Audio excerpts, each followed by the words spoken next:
Hello to everyone that watches my videos. So, in reality, not very many people. This environment may look a little bit different than what you're used to seeing from watching my videos. I just moved into a new house that I purchased, and I finally was able to get the 125 set up with a stock pond where I had them all held in. I'll get into the backstory of that a little bit later, but we ended up picking up some secondhand fish from another fish hobbyist that was moving out of state and couldn't take them. I ended up getting a tiger Oscar, a red devil hybrid of some kind of sort, another red devil, and just some other red devil hybrids with some parrots. And I also got another large pleco to go with mine. And the one I got is actually a little bit larger. I'm not exactly sure if you guys have seen the Jack Dempsey or not, but he hasn't grown much if you have. The backstory on this, I was able to get this set up down here and running before I actually moved my fish tank over. So I was able to bring this over here after our closing date once we were able to move in. Drop this off, get it all set up, have it running, have the water good for the fish to bring over from my apartment, because we were closing on the house during the period of where we still owned our apartment. So we were able to keep the fish there till the end of the month, basically, or until I had people to actually move the thing, because the tank's not exactly light. Oh, excuse me again. So I was able to get that all set up for them. I ended up bringing them over here about a week ago. And about a week ago when I brought them over, I also brought the tank over and got that all set up and everything and started having that cycle. But I also took most of the water out of this and put it in, or I took probably about 75% of the water out of here to where the fish were still okay in there, but it wasn't a whole lot of water. And I put it in here and then filled it up the rest with tap water and got that all treated and started having that cycle. And then earlier today, I got all the large fish, or the ones that I'm particularly trying to keep, into the larger tank, so you're actually able to see them rather than this kind of dark tank where you can't really see anything. Currently I probably have, I can't remember, either 8 or 6 red devil hybrids in there, and some, I think there's 1 or 2 parrots in there. So that's just a 50-gallon Menards tub that has a deep bottom on one side, or on one part of it, and then it has a shallow area. You'd actually be surprised, because the larger fish actually really like hanging out in the shallow area and letting their fins above the water. It's kind of weird. I have a top fin collaboration with Eheim. I don't know if I'm pronouncing that correctly. Collaboration heater. It's a 300 watt, but it's one of the new ones, so it's a smart heater where you connect it to the Wi-Fi and you're able to get heat notifications and updates. So that's pretty cool. For the aeration in there, I'm running just a cheap 55-gallon power head from PetSmart, and just running that with the air and just having that kind of aerate the water at the top of the surface. And then I also have a 75-gallon capable sponge filter at the bottom of that for picking up, loose debris and whatnot. Sorry about all the sniffling. I haven't been feeling the best lately, but I'm trying to make this video before the year's over, so I'm not making videos more than a year apart. Says that my last video was 12 months ago, but I've been really busy lately, trying to save up money and get everything situated. I actually have this place. My girlfriend's fish are still upstairs. They're upstairs in this house, still in her 55-gallon, if you guys ever saw that. So that's up there. We no longer have the 20-gallon setup. That's in storage. We'll probably end up using that again for guppy breeding later down the road, because I actually ended up doing a lot of guppy breeding and snail breeding off camera. I didn't really think it was very interesting to me, so I sadly didn't record a lot of it for you guys, which now that I think of it, I probably should have, because some of it was actually pretty intriguing to others that I really just didn't really pay attention to, I guess. I ended up breeding a lot of mystery snails. If most of you guys know them, some people call them apple snails. They're found in the wild and they're brown. I ended up doing a lot of breeding between white, pearl, gold. I got some blues that I ended up breeding with some browns and making some very cool colors, and some other variations like bright yellow and whatnot. So in another video I'll have to show you guys that, but I'm going to try to stay focused on what I've got going on down here. Sorry for the vacuum brooming noise. If you guys hear that, it should be very minimal, but I'm having the carpets cleaned upstairs because the last people kind of left a mess in our hallway. But I'm going to try to dive a little bit deeper into the current setup and what it actually requires, or what actual maintenance is required to have a setup like this and actually take care of these large fish and keep them healthy. So daily I feed them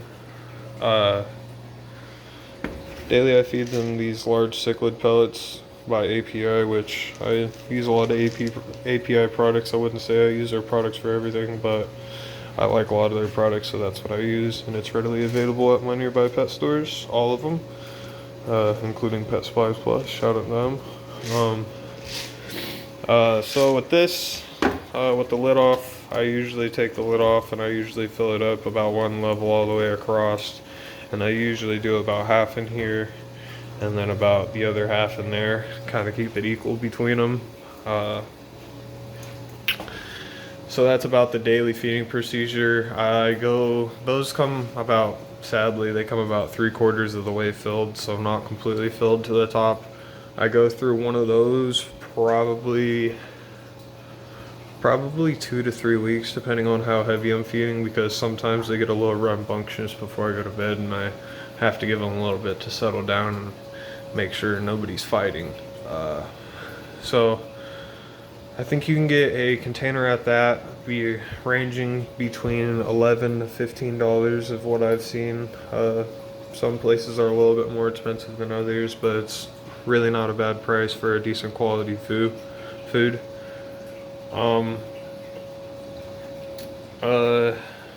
Medications that I use. I do not use medication in the 125.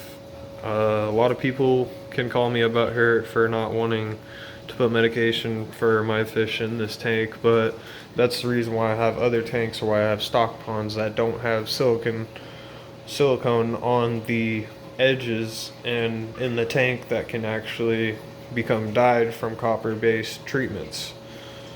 A lot of people don't really care about their silicone being dyed blue, but honestly it's just really not the look for me. And if you have an actual stock pond or a separate tank that you can treat and not really care about what happens to it, then just do that way. My silicone over time has actually became kind of foggy, so I'm kind of becoming more lenient on wanting to put medicine in here, but at the same time it's not really that much to transfer them over, so it doesn't really cause me that much of a problem.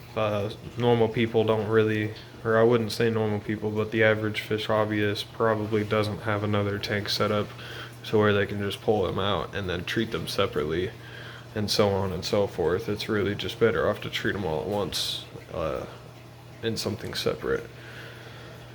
Also, I ended up picking up a Marineland light for a 55 gallon. I've yet to find a nice lighting system for a 125 at any of my pet stores or online, because a lot of it seems kind of cheaply made and just not really worth my time.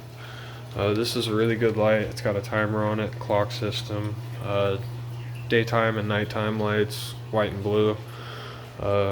It's a pretty good light. I'd like it to be a little bit bigger and maybe a little bit brighter and some more lights. I have a Fluval Kowalski upstairs for a 55 gallon on my girlfriend's tank, and I really like that light, but this one's just a little bit brighter, but it doesn't have all the colors that a Kowalski has. For filtration on this tank, or I should say aeration for now, I have just a cheap power head from my local pet store. Just running that because that provides enough water flow, along with the FX6 that I have in the lower cabinet of this stand. So I ended up picking up an FX6 on sale for, I think it was $329. Picked that up, got that installed, and that was earlier this year. I just honestly really haven't had time to record anything, or really had the motivation. I guess I've just been busy with life, and a lot of people will understand that. These stands, for the yearly review on these stands, I like them, but at the same time I'm not really the biggest fan, because if you get any sort of water drippage on the back of them, because they're not sealed, it's just kind of open MDF on the back, or other people would call it particle board. The water actually seeps in and will slowly over time destroy the integrity of the stand. Which isn't too big of a problem if you have good lids, but the back of my lids, they are open a little bit, about an inch or two, so some water gets flung out every so often when fish are eating. But other than that, the stand, it's really, you get what you paid for. When this tank and stand combo is not on sale, it's about $650, I think. And when it's on sale, it's $499. So I mean, the tank really makes up for a lot of that, because it's a really thick and quote unquote high quality glass, I would say. I'm a really big fan of the tank, but I wish the stand was a little bit higher quality. But you know, I'm not gonna spend $2,000 on a really nice tank and stand for a 125 if I'm eventually just gonna go bigger anyways. But we're rolling up to about 13 minutes long on this video. Ignore the little power setup. I'm gonna eventually get that fixed, but the basement in my new house, it's also got some stuff over there in another room. But basement in my house only has one outlet, and it's for the washer and dryer, so I kind of have those substituted right now with jumper cords and whatnot. But I'll get some outlets put down here eventually and get everything all tidied out. I just wanted to give everyone an update on what exactly I got going on, and hopefully stay tuned for 2022. I'm gonna try to start putting out some more videos and doing some breeding on some smaller fish, and eventually work my way up to making videos daily for you guys.